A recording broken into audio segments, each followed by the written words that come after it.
Odisha medical कर्मचारी संघ सारा ओडिशा तार जो लोकों गरीब लोकों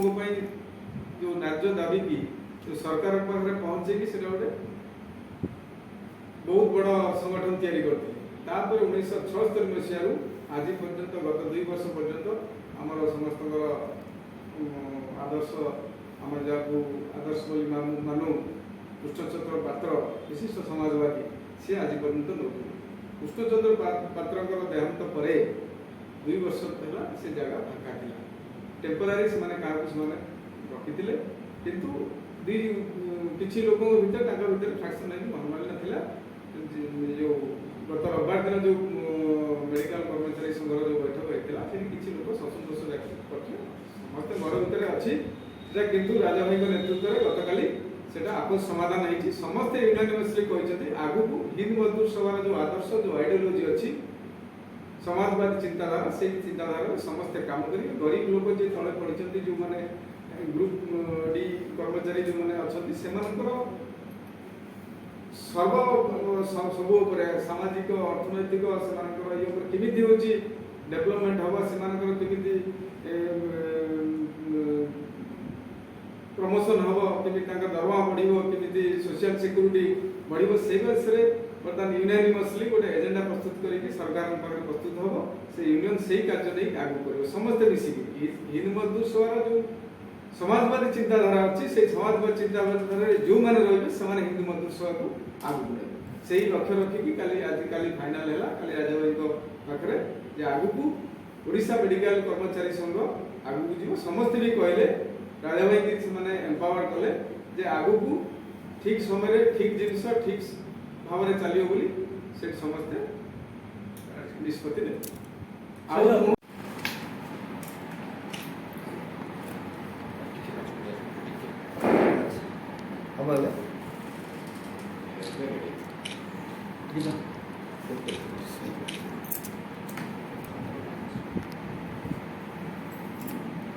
मैंने जानते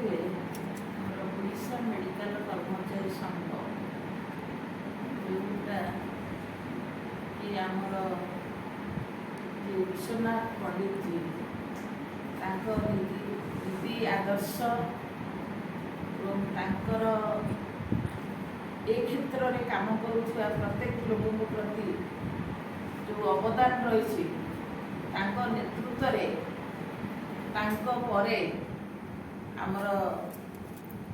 कृष्णचंद्र पात्र जे कि आज नाहाती आम गहन दीर्घ दिन धरी सभापति थिले मेडिकल कर्मचारी संघर जीवा परे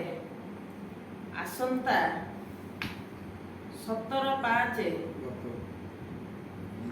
गत 17/5/2026 मसीहा रविवार दिन 11 घंटा समय IMA सम्मिलनी कक्ष ओडिशा मेडिकल कर्मचारी संघ और एसीपी मेडिकल कर्मचारी संघर